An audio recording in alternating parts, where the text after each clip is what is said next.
Technology यांनी food and drug administration FDA Kolhapur आणि सूक्ष्मजीवशास्त्र अधिविभाग शिवाजी विद्यापीठ यांच्या संयुक्त विद्यमानं guidance cum awareness program for food business operators या ठिकाणी आयोजित केलेलं आहे. अर्थातच ही ऍक्टिव्हिटी वर्ल्ड फूड डे 2025 च्या अंतर्गत एक उपक्रम म्हणून या ठिकाणी घेतलेली आहे. या उपक्रमासाठी आवर्जून उपस्थित असलेले assistant commissioner FDA Kolhapur Shri US लोकरे सर, ज्यांचं आपण या ठिकाणी मनोगत ऐकलं, ते food safety officer Shri Vijay Pachpute sir, मंचावर उपस्थित असलेले सूक्ष्मजीवशास्त्र अधिविभागाचे प्रमुख पंकज पवार सर, तुम्हा सर्वांचं नेतृत्व करणारे फूड सायन्स अँड टेक्नॉलॉजी डिपार्टमेंटचे विभाग प्रमुख प्राध्यापक PD पाटील सर, मंचासमोर उपस्थित सर्व शिक्षक वर्ग आणि विद्यार्थी बंधू आणि भगिनी. या कार्यक्रमाचं स्वरूप थोडंसं आतापर्यंत चाललेलं आहे ते टेक्निकल पद्धतीनं चाललेलं आहे.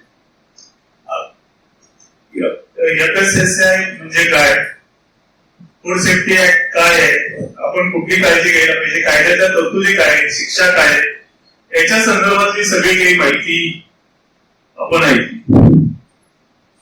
पाचपुते सरांनी ज्या दोन गोष्टी बोलल्या तिथून मी सुरुवात करणार आहे. आणि खूप छान सांगितलं की उसळ डोंगा परी रसन वही डोंगा काय बोलणासी बरं या होता. दुर्दैवानं गोड काय आहे आणि वाकडे काय आहे याचा फरक आम्हाला आज कळेल. समोर बसलेले जे विद्यार्थी आहेत त्यातले ग्रामीण भागातले 1-2-3% विद्यार्थी जर सोडले तर खरं ओरिजिनल गाईचं तूप काय आहे त्यांच्यापैकी अनेक जणांनी त्याची चव चाखलेली. म्हशीचं तूप काय आहे हे त्यांनी चाखलेलं, त्यांनी चाखले गोवर्धनचं तूप, पतंजलीचं तूप, आणखी कुठलं तूप. आता हे तूप खरंच गाईचं आहे का कुठलं आहे, कुठल्याही कंपनीचं असो, याची चवच तुम्हाला माहिती नाही तर तुम्ही ओळखणार कशा. घरातून मला आग्रह व्हायचा ज्यावेळेस मी बाजारात जायचो खरेदीला, त्यावेळेस अमुक ब्रँडचं तूप आणा, ते पण गाईचंच आणा.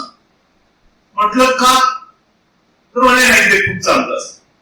चांगलं असतं म्हणजे काय असतं, मी शक्यतो बाजारातून आणलेलं तूप खातो. तर म्हणजे चवीला खूप छान. म्हणलं कशावरून ते गाईचंच आहे, तर म्हणले हो खात्री आहे, ते एवढा मोठा ब्रँड आहे असंच आहे का, उगच आहे का वगैरे. कदाचित वरच्या 2 अधिकारी महोदयांना मी बोलतोय ते पूर्ण पटणार नाही किंवा ते म्हणतील की आमच्या विभागाकडे थोडं बोलतात होते, पण त्याचाही प्रश्न नाहीये. कारण त्यांच्याकडे असणारं मॅनपॉवरचं शॉर्टेज आणि त्यांना दिलेले जे सायंटिफिक क्रायटेरिया आहे त्याच्यात तो ब्रँड परफेक्ट बसवलेला असतो.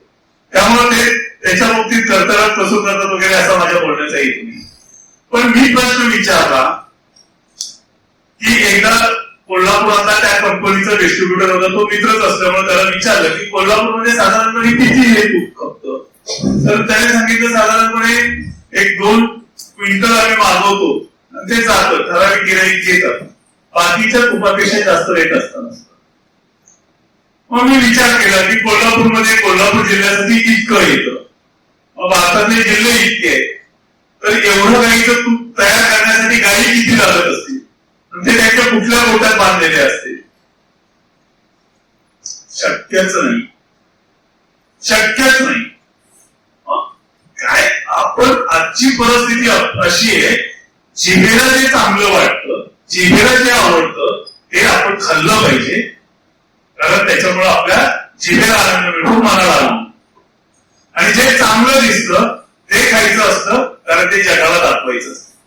आमची मानसिकता आज इतकी बदललेली आहे, आम्ही अशा मानसिकतेत आहोत, आपण आज कुठलीही गोष्ट आपल्याला मनापासून आनंद मिळावा, आपलं यंत्र जे आहे ते यंत्र सुरळीत चालावं याच्यासाठी करत नाही, तर जगाला दाखवण्यासाठी प्रत्येक गोष्ट. इथं सगळं बदल झालं. आज कुठलीच गोष्ट खात्रीनं कोणीच सांगू शकत नाही की ही गोष्ट खूप चांगली आहे. सरांनी दुसरा मुद्दा ऍल्युमिनियम फॉइलचा बोलले आणि तो भाग त्यांनी अगदी विस्तृतपणे मांडलेला आहे. त्याच्यात फक्त मी ऍडिशन करतोय. ब्रिटिशांनी भारतात ची भांडी इंट्रोड्यूस केली. काय इंट्रोड्यूस केली तर आपलं शरीर, आपला देह हे निसर्गानं तयार केलेली सर्वोत्तम यंत्रणा आहे. याच्यामध्ये प्रत्येक आवश्यक घटक, शरीराला आवश्यक असणारा घटक कशा पद्धतीने द्यायचा याची सुद्धा निसर्गाने एक संरचना तयार करून ठेवली. आणि अनावश्यक जर चुकून काही पोटात केलं, शरीरात केलं तर ते बाहेर काढून टाकण्याची सुद्धा यंत्रणा विकसित केली. मात्र याच्यामध्ये ज्यावेळेस बाहेरून मोठा हस्तक्षेप होतो त्यावेळेस त्या हस्तक्षेपाच्या पुढे ती यंत्रणा कुचकामी ठरते आणि मग त्याचे अनिष्ट परिणाम दिसतात. अॅल्युमिनियम फॉईल आणि सिल्वर फॉईल कशी ओळखायची सरांनी सांगितलं. सिल्वर फॉईल अलाउड आहे असंही सांगितलं. पण कशाला पाहिजे होत्या बर्फीवरती सिल्वर फॉईल? सिल्वर फॉईल नसली तर काही चव बदलते का? आपल्याला काय खायचंय? बर्फी. मग सिल्वर फॉईल लावून कशाला खायची? शुद्ध स्वरूपात का खाऊ शकत नाही? आम्हाला दाखवायचं असतो की कसं चकचकीत. आपली मानसिकता इतकी वाईट बनत चालली, चुकीची बनत चालली. हे अॅल्युमिनियम इंट्रोड्यूस करण्यापाठीमागचं ब्रिटिशांचं कारण खूप मजेदार होतं. जे कैदी आहे त्यांना जन्मठेपेची कैद झालेली विशेषतः किंवा जे खूपच चळवळ करणारे कैदी आहेत त्यांच्या पोटात काही करून अॅल्युमिनियमचे अंश गेले पाहिजेत आणि अॅल्युमिनियमचे अंश बाकीच्या शरीराच्या कुठल्याही भागात गेले तर ते काढून टाकता येतात. पण जर अॅल्युमिनियमचा एक जरी आयन अणू आपल्या मज्जारज्जूमध्ये गेला तर तो काढून टाकला जाऊ शकत नाही. मी बोलतो त्याच्यासाठी दोन संदर्भ तुम्हाला सांगतो. माझं स्वतःचं आवडतं सारणी व मुद्रेबाईंची भुइया या पुस्तकामध्ये याची सविस्तर माहिती दिली आहे आणि त्याच्याही पलीकडे जाऊन ओरिजिनल रेफरन्स बघायचा असेल तर royal society of chemistry London यांच्या संकेतस्थळावर जावा. अॅल्युमिनियमचं पॉडकास्ट बघा. त्याच्यामध्ये सविस्तर अॅल्युमिनियम शरीरावर काय आणि कसा परिणाम करतं याची सविस्तर माहिती तुम्हाला मिळेल. अनेक गोष्टी अशा आहेत की ज्या गोष्टींच्या मध्ये आजची पिढी जी आहे त्या पिढीला ओरिजिनल चव माहीत नाही आणि मार्केटमध्ये मिळते त्याच्यात भेसळ असल्याशिवाय राहत. आपल्या कॅम्पसवरचं उदाहरण सांगतो की जेवण ज्यावेळेस एका कॅन्टीन मधलं आपण ठेवलेलं होतं आणि त्या जेवणाचं पनीर जे असायचं ते पनीर माझ्या लक्षात आलं की हे सोयाबीन पासून बनवलेलं पनीर. मी त्याला सांगितलं हे पनीर असं नाहीये, असंच आहे. म्हणलं कशी काय तुम्ही म्हणताय? मी तर अशा डिस्ट्रीब्युटर करून म्हणलं तू तुझं कर पनीर तयार आणि वापर, बघ काय फरक पडतो ते. आता दुधामध्ये युरियाचा अंश आहे असं सरांनी सांगितलं, काही लिमिट पर्यंत तू अलाउड केले. आपण निसर्गच इतका बिघडवून टाकलेला आहे याच्या व्यक्तीला की तुम्हाला कुठलीच गोष्ट शुद्ध मिळते याची गॅरंटी नाही. मी आता स्टेजवरती बॉटल ठेवलेले आहे. मला पाणी प्यायचं होतं, मी पिलेलो नाही आणि पिणार पण नाही. त्याचं कारण सांगतो, ही बॉटल पॅक ज्या तारखेला केलेली आहे तिथपासून त्या बॉटलने कुठे कुठे प्रवास केलाय, किती टेम्परेचरला ती बॉटल मेंटेन केलेली आहे, त्याच्यामध्ये प्लास्टिकचे अंश उतरलेलेच नाही याची गॅरंटी कोण देणार आहे? प्रत्येक ठिकाणी या अधिकारी सुद्धा काही मशीन घेऊन जाऊ शकत नाही. टेस्ट लॅबोरेटरीमध्ये प्रत्येक बॉटल टेस्ट करू शकत नाही. अशा वेळेस त्या पाण्यावरती पण विश्वास ठेवू शकतो. आमचं लहानपण मी स्वतः खूप भाग्यवान समजतो आणि तेवढंच दुर्भाग्यवान पण समजतो. कारण दोन आहे. माझं बालपण जे होतं त्या बालपणी नदीच्या पात्रात उतरल्यानंतर वाळूमध्ये एक खड्डा खोदायचा आणि त्या खड्ड्यातून आलेलं त्या झऱ्यातलं पाणी जे ते बैलासारखं खाली वापरून प्यायचं असं बालपण मला उपभोगता आलं. आणि आज दुर्दैवानं असं बॉटल बंद पाणी आहे त्या पाण्यावरती पण मी विश्वास ठेवू शकत नाही ते पाणी पिण्यायोग्य आहे की. त्याच्यातून मायक्रोप्लास्टिकचा अंश माझ्या शरीरात कसा हे सगळं जग इतकं ट्रिमेंडस आपण करतो. आणि कशाचं प्रदूषण करायचं आपण ठेवलेलं? अन्नाचं प्रदूषण झालंय. अन्नासाठी जे घटक उपयुक्त आहेत त्या घटकांचं प्रदूषण झालंय आणि याचा शोध आत्ताचा नाही तर वर्ल्ड फूड डे 1945 पासून आपण सेलिब्रेट करतोय. त्याच्या अगोदर पहिलं महायुद्ध झालं आणि जपानमध्ये सगळा इलेक्ट्रॉनिक कचरा एका टेकडीवर नेऊन टाकलेला होता. त्या टेकडीच्या पायथ्याला, ती टेकडी खूप उंच होती, तिथं झाडं नव्हती, जंगल नव्हतं म्हणून तिथं नेऊन टाकलं. त्या टेकडीच्या पायथ्याला एक गाव होतं. त्या गावातल्या लोकांना एक आजार झाला. काय आजार झाला तर त्या गावातली सगळी ज्येष्ठ मंडळी जी होती ती चालताना इटाई इटाई म्हणजे आपल्या भाषेत आई ग. आई ग आपण कधी म्हणतो आपल्याला कुठेतरी वेदना होत असेल तर त्या लोकांना वेदना व्हायच्या गुडघ्यामध्ये. आता या गुडघ्याच्या वेदना का होतात म्हणून पूर्ण संशोधन झालं तर त्या लोकांच्या पायामध्ये कॅडमियमच्या अनुसार हे कॅडमियमच्या अणू कुठून आले याचा शोध सुरू केल्यानंतर जे त्या टेकडीच्या वरती टाकलेलं इलेक्ट्रिकल मटेरियल होतं, वॉल होते, त्या वॉल मध्ये वापरलेलं कॅडमियम जे होतं, बरेचसे वॉल फुटलेले होते, त्या फुटलेल्या वॉलचं कॅडमियम पावसाच्या पाण्यातून खाली आलं, शेतात आलं, तिथं त्या शेतात पिकवलेल्या भातात उतरलं, भातातून ते माणसाच्या पोटात गेलं. हे सुद्धा 1945 पूर्वी शोधून काढलं गेलं. तरी देखील आपण आज प्रत्येक गोष्टीत निष्काळजी करतो, प्रत्येक गोष्टीत विचार न करता पुढे जायचा प्रयत्न करतो.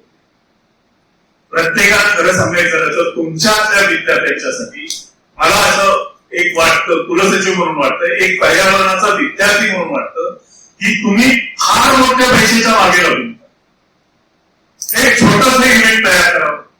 त्या इव्हेंट मधून त्या गावाच्या गरजा, आजूबाजूच्या भागातल्या लोकांच्या गरजा ज्या आहेत त्या गरजा भागवण्यासाठी एक अन्न पुरवठा करणारं युनिट तयार करावं, त्याच्यातून पूर्णतः शाश्वत अन्न लोकांना मिळावं. आज कुठल्याच अन्न घटकाच्या बाबतीत बाजारात मिळणाऱ्या खात्री देता येत नाही. सरांनी अनेक उदाहरणं सांगितली, त्याचं तांदळाचं प्लॅस्टिकच्या तांदळाचं उदाहरण सांगितलं. आणि का केलोय?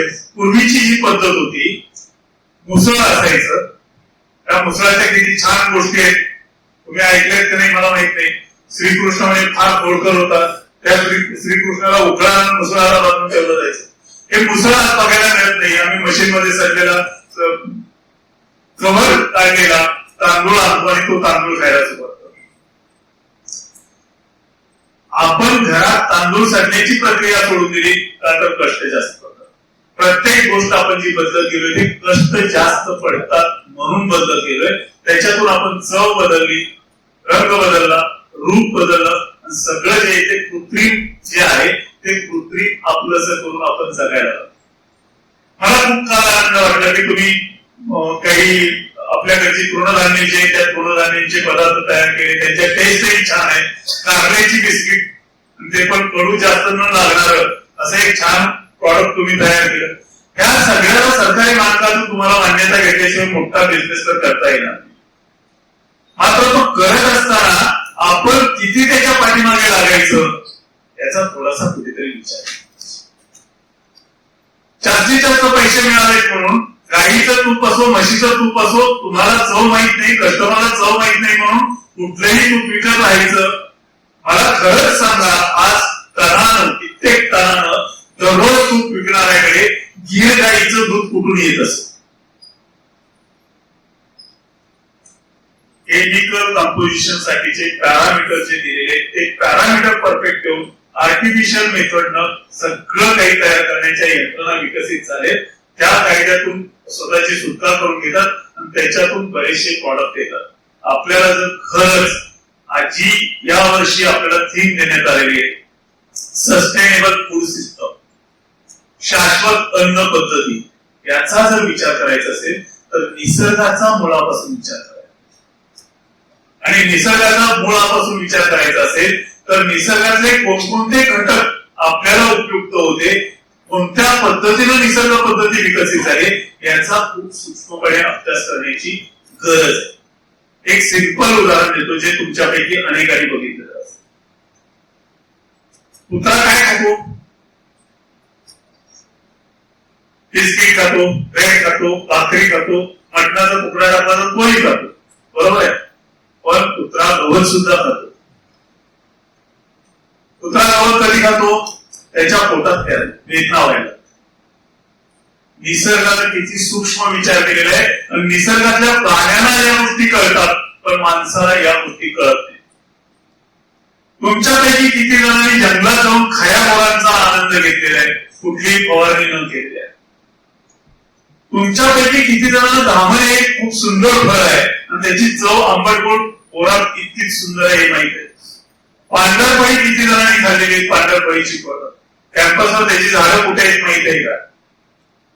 कार नावाची एक वनस्पती आहे, तिचं फळ खूप सुंदर असतं, छोटं छोटं फळ असतं, पावसाळ्याच्या सुरुवात मध्यावरती असताना ते दिसतं. ती किती जणांनी केलेली?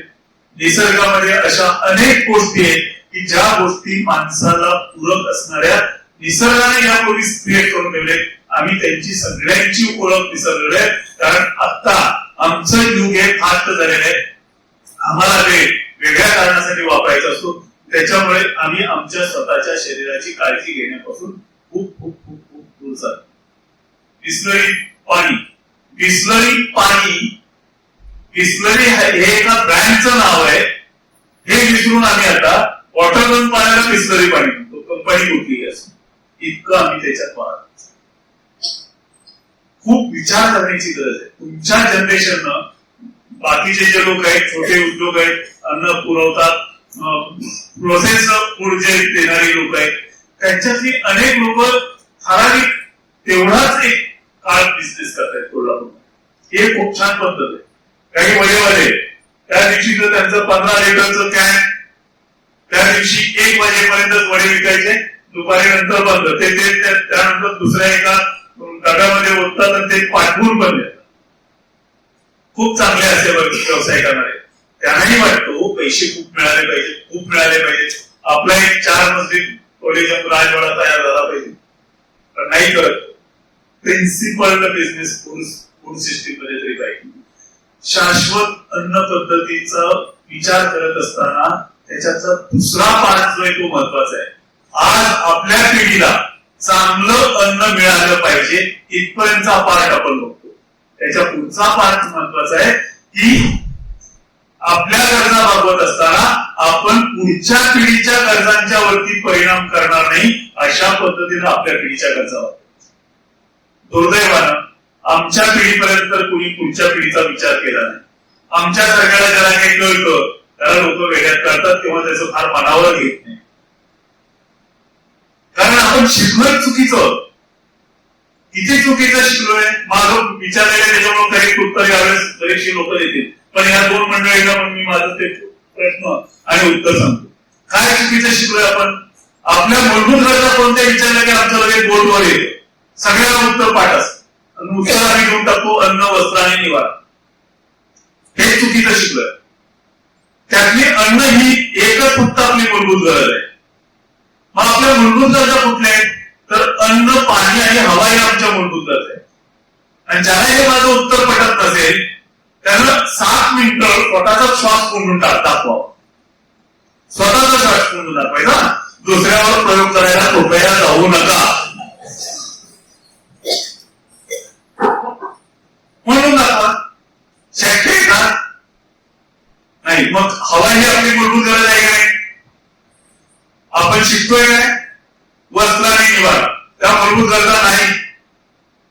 पाणी, 8 दिवस पाण्याचा एक थेंब न गेला राहून दाखवा. सांगून करा बरं. खरं जर प्रयोग करणार असाल तर अँब्युलन्स वगैरे आम्हाला तयार ठेवायला. शक्य नाही. अन्नाशिवाय 21 दिवसापेक्षा जास्त राहू शकतो का माणूस? नाही राहू शकतो. अन्न, पाणी आणि हवा या आमच्या मूलभूत गरजा असताना त्यातल्या अन्नाची जाणीव करून दिली, पाणी आणि हवेची जाणीव आम्हाला कधीच करून दिली नाही. म्हणून आम्ही पाणी आणि हवा याचा कोणताही विचार न करता वापर करत सुटलोय आणि त्याचा परिणाम असा झालाय की पाणी सुद्धा आज आम्हाला आमच्या जवळ असणाऱ्या पाण्यावरती विश्वास ठेवण्याला एक ठेवलेला. आपल्या शेतातल्या विहिरीतलं पाणी चांगलं आहे का नाही याच्यावरती आपला विश्वास नाही. नदीचं पाणी आपल्या गावाजवळून जाते त्याच्यावरती आमचा विश्वास नाही. हवा, हवेच्या प्रदूषणाबद्दल तर आपल्या सुदैवाला आपल्या विद्यापीठातच आता एअर क्वालिटी इंडेक्स मोजणारे उपकरण बसवलेले आहे. किती जणांना माहिती आहे कुठं बसवलंय? किती जणांना माहिती आहे? फूड सायन्स अँड टेक्नॉलॉजीची मुलं एकालाही नाही. सायबर गेट जे आहे आपलं 6 नंबरचं गेट, त्या गेटच्या बाहेर जात असताना उजव्या बाजूला ते उपकरण बसवलं. बघा या सगळं आपल्याला देवानं, निसर्गानं, जर तुम्ही देव म्हणत असाल देवानं, नाहीतर निसर्गानं पंचेंद्रिय दिलेली आहे. ती पंचेंद्रिय कार्यरत ठेवली पाहिजे. त्याच्यातून आपण सगळ्या गोष्टींची माहिती घेतली पाहिजे. फक्त माहिती घेऊन उपयोग नाहीये, ती माहिती आपण तशीच ठेवली तिचा काही उपयोग नाही, काही दिवसांनी ती विस्मृतीत जाईल, ती आठवली पाहिजे, त्याच्यावरती विचारमंथन केलं पाहिजे, ही गोष्ट अशी का घडत असेल, या सगळ्या गोष्टींच्यावरती विचार केला पाहिजे. कारण त्याचा पर्यायाने परिणाम हा अन्न, पाणी आणि हवा या 3 गोष्टीवरती. वस्त्र आणि निवारा मग काय, तर त्या आपल्या पूरक गरजा आहेत, त्या असल्या तर आपण समाधानाने जगू शकतो, आनंदाने जगू शकतो. पण त्या अत्यावश्यक किंवा मूलभूत या कॅटेगरीतल्या नाही. अन्न, पाणी आणि हवा या 3 गोष्टींच्यावरती फोकस ठेवला पाहिजे. वर्ल्ड फूड ऑर्गनायझेशननं 2-3 वर्षापूर्वी पाण्याचा समावेश अन्नात केला, पण हवेच्या बद्दल अजून कोणी फारसं बोलत नाही आणि सगळ्यात घातक ते प्रदूषण होत चालले. त्यामुळं तुम्ही विचार करत असताना या सगळ्या 3 घटकांचा विचार केला पाहिजे. आपल्याला हे 3 घटक कसे समृद्ध ठेवता येतील याचा विचार केला पाहिजे, तर शाश्वत अन्न पद्धती खऱ्या अर्थानं आपण वापरू शकतो. भारतापुरता जर विचार करायचा झाला तर भारतामध्ये दरवर्षी 6.7 कोटी टन अन्न वाया जाते. याची किंमत जर काढली तर 92,000 कोटी रुपये इतकी होते. 92,000 कोटी रुपयाचा आकडा जर आपण कम्पेअर केला तर आज जे 5 किलो धान्य आपण मोफत दरमहा देतोय त्याला जेवढा खर्च होतो त्याच्यापेक्षा जास्त रकमेचं धान्य आपण दरवर्षी वाया घालतो. हा पुढच्या पिढीवर केलं जाणारं आपल्याकडूनच पहिलं अतिक्रमण आहे. आपल्या जनरेशनचं हे पहिलं अतिक्रमण आहे. जगाचा विचार केला तर दरवर्षी 1.5 अब्ज टन 1.05 अब्ज टन इतकं अन्न दरवर्षी जगभरात वाया जातं आणि ते एकूण अन्न उत्पादनाच्या 19% इतकं. त्यामुळं अन्न सुरक्षेची किती काळजी आपण घेतली पाहिजे हे लक्षात. काल तुम्ही जे काही पोस्टर प्रेझेंटेशन आणि त्या ठिकाणी सांगत होते त्याच्यामध्ये बीज माता राईबाई पोपेरेंचा उल्लेख आला. आपण घराच्या भोवती काय लावतो कुंड्यांच्यामध्ये, फुलांची झाडं लावतो. का कोणाला असं वाटत नाही त्याच्यामध्ये एक लिंबूचं झाड मी लावतो आणि त्याला लिंब छान लागतो. आता याच्यामध्ये प्रश्न असणार लगेच की लिंबोणीला अशी फळं लागतात का? या एकदा भेटायला माझ्याकडे कुंडीत असलेलं लिंबोणीचं झाड आणि त्याला आत्ता वेळी मी कमीत कमी 50-1 फळं दाखवतो. कुंडीच्या लिंबोणीच्या झाडाला सगळ्या गोष्टी शक्य होतात. आणि शाश्वत अन्न पद्धतीचा ज्यावेळेस आपण विचार करतोय त्यातला महत्वाचा एक भाग असा आहे की जास्तीत जास्त आपल्या समक्ष उगवलेलं नैसर्गिकरित्या पिकवलेलं अन्न आपल्याला उपलब्ध झालं पाहिजे. या प्रत्येक पैलूचा याच्यातल्या प्रत्येक गोष्टीचा आपण सूक्ष्मपणे विचार केला पाहिजे. कारण आपण आजपर्यंत फक्त पाण्याच्या प्रदूषणाची चर्चा करतोय, हवेच्या प्रदूषणाची चर्चा करतो, अलीकडे आपण मातीच्या प्रदूषणाबद्दल चर्चा करायला लागलो. ध्वनी प्रदूषण आपल्याला दिवाळीमध्ये आणि गणपतीमध्ये आठवतं. प्रकाशाचं प्रदूषण हा एक मोठा घटक झालेला आहे. त्याच्यावरती आता कुठे संशोधन सुरू झालंय, त्याच्यावरती आंतरविद्याशाखीय पद्धतीने संशोधनाची गरज आहे. काही दिवसापूर्वीच नेचर सारख्या अग्रगण्य नियतकालिकामध्ये एक निबंध आलेला आहे ज्याच्यात म्हटलंय की प्रकाशाचं प्रमाण जास्त झाल्यामुळं वनस्पतीला विश्रांती मिळत नाही आणि त्याच्यामुळे त्यांच्यामध्ये जनुकीय बदल आहे. हे जर असं होत असेल आणि उत्पादन वाढवण्यासाठी जास्तीत जास्त वनस्पती प्रकाश संश्लेषण करून त्याच्यावर प्रकाश संश्लेषण व्हावं म्हणून त्याच्यावरती जर प्रकाशाचे झोत टाकत असेल तर त्याच्यातून तयार झालेलं अन्न आपल्यासाठी सुरक्षित आहे का, असे अनेक प्रश्न, अनेक शंका अशा निर्माण होत आहेत. त्या टेक्नॉलॉजीच्या विकासाबरोबर निर्माण होत आहे. या टेक्नॉलॉजीच्या डेव्हलपमेंटमध्ये आम्ही उगीच असं म्हणतोय की आम्ही निसर्गावर मात करतोय, पण निसर्गावर मात करणं माणसाला कदापि शक्य नाही. तर जर आपल्याला निसर्गावर मात करता येणं शक्य नसेल, एक साधं उदाहरण मी सांगेन की आपण मोठमोठे डोंगर पडून रस्ते तयार केले, बाकीच्या सगळ्या गोष्टी केल्या. तसाच रस्ता एका माणसाने स्वतःच्या कष्टाने तयार केले आणि तसेच रस्ते मोठमोठी अवजड यंत्रणा वापरून आम्ही कमीत कमी वेळात तयार केले. जो माणसाच्या कष्टाने तयार झालेला रस्ता आहे त्याच्यावरून एक मोठा दगड सुद्धा खाली ढासळला नाही. जिथं मोठा यंत्रांचा वापर करून तुम्ही निसर्गावर अतिक्रमण करत गेला, स्वतःची शक्ती न घालवता यंत्राच्या साहाय्याने निसर्गावर विजय मिळवण्याचा आविर्भाव निर्माण केला, त्या ठिकाणी या वर्षीच्या पावसाळ्यामध्ये मोठमोठ्या दरडी कोसळून मोठं निसर्गाचं नुकसान झालं, तिथल्या शेतकऱ्याचं नुकसान झालं, अन्न पद्धतीचं नुकसान झालं, अन्नाचं नुकसान. त्यामुळं निसर्गावर मात करता येणं आपल्याला शक्य नाही हे लक्षात घेऊन पहिल्यांदा निसर्ग समजून घ्यायला पाहिजे. निसर्ग समजून घेऊन निसर्गातल्या यंत्रणेप्रमाणे आपण आपली अन्न पद्धती विकसित करायला पाहिजे. आणि तशी अन्न पद्धती विकसित करत असताना त्याच्यामध्ये आज जे प्रदूषक आलेली आहे त्या प्रदूषकांचा सुद्धा अभ्यास आपण करायला पाहिजे. तो जर केला तरच खऱ्या अर्थानं आमची पिढी तुमच्या पिढीसाठी अन्न उपलब्ध राहील एवढी व्यवस्था करू शकते.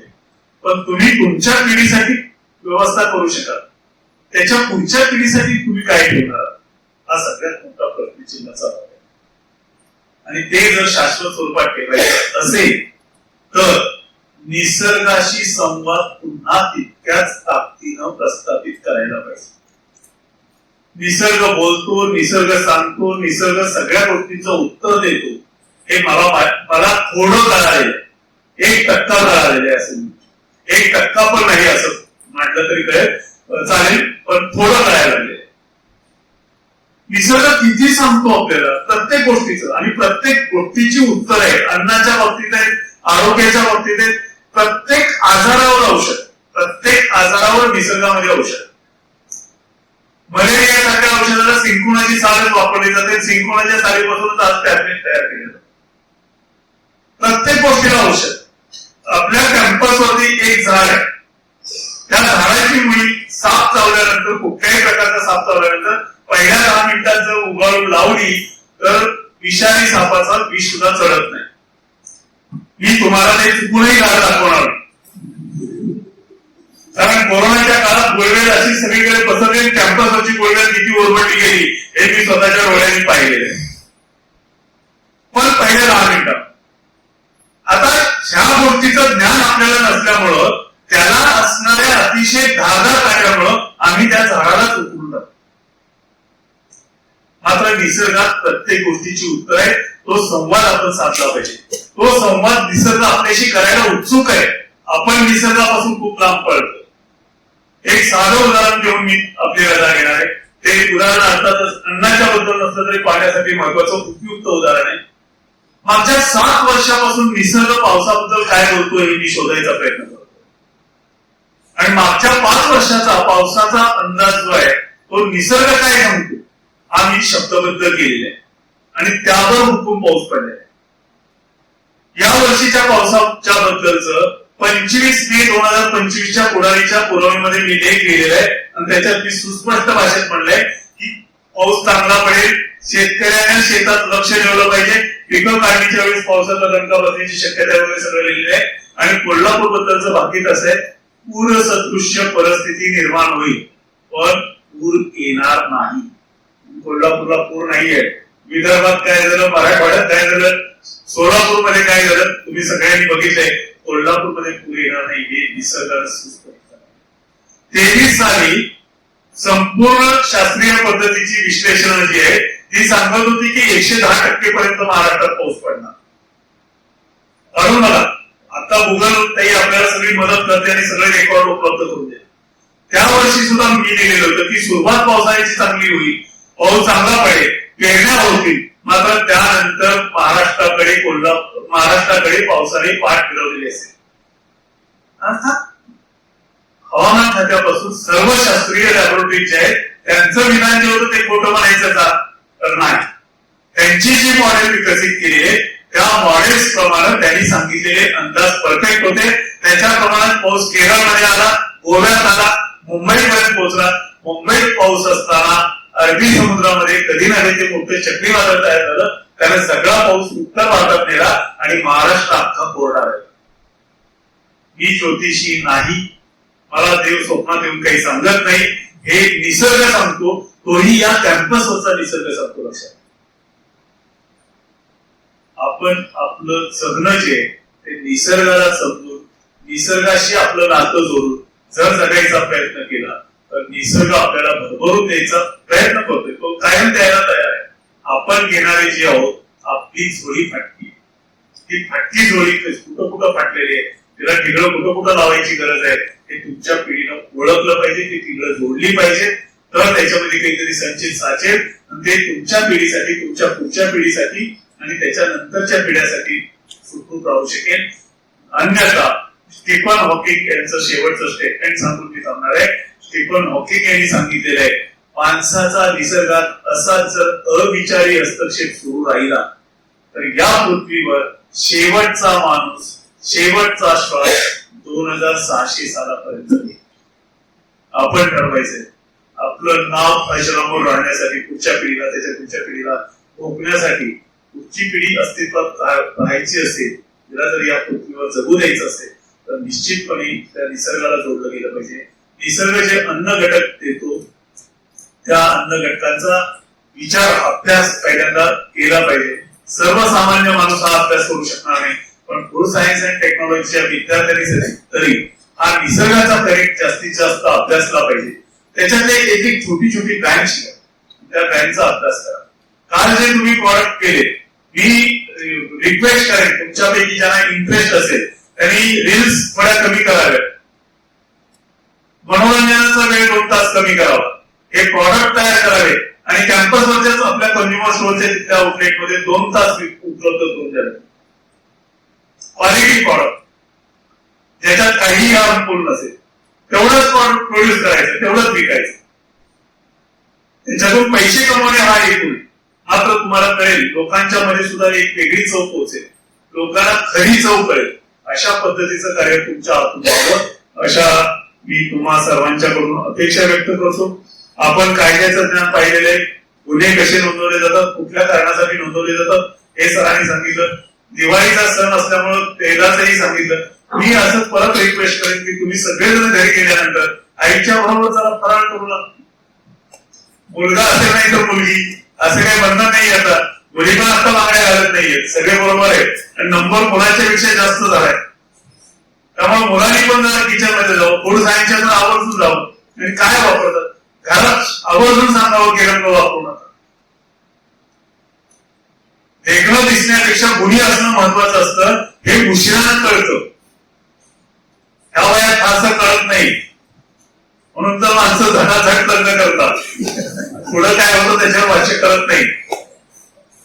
त्यामुळं आता ह्या वयातच एक जाणीव ठेवा, तुम्ही जो विषय निवडलाय तो माणसाच्या जिव्हाळ्याचा विषय, आपल्या मूलभूत गरजेचा विषय. त्याच्यामध्ये कार्य करत असताना तुम्ही संशोधकाचा भाव तर तुमच्या मनात असलाच पाहिजे, त्याचबरोबर एका कार्यकर्त्याचा भाव मनात असला पाहिजे. कार्यकर्त्याचा भाव मनात असला पाहिजे म्हणजे खपापाचा माल गपापा, तसं पैसा पैसा पैसा करण्यापेक्षा मी क्वालिटीचं काम करेन, हे जे मी तयार करतोय ही एक सेवा आहे. अशा प्रकारचा सेवाभाव जपणारे अन्न व्यावसायिक, अन्न उद्योजक तुमच्यातून घडावेत आणि ते या समाजाला, या निसर्गाला आणि अन्न पद्धतीला सुरक्षित ठेवणारे एक दूत ठरावेत अशी अपेक्षा व्यक्त करून मला या ठिकाणी बोलावलं, मनोगत व्यक्त करण्याची संधी दिली त्याबद्दल संयोजकांचे आणि तुम्ही कुठलाही डिस्टर्बन्स न आणता अधूनमधून प्रतिसाद देत माझं मनोगत ऐकल्याबद्दल आपले आभार मानून थांबतो. जय हिंद, जय महाराष्ट्र.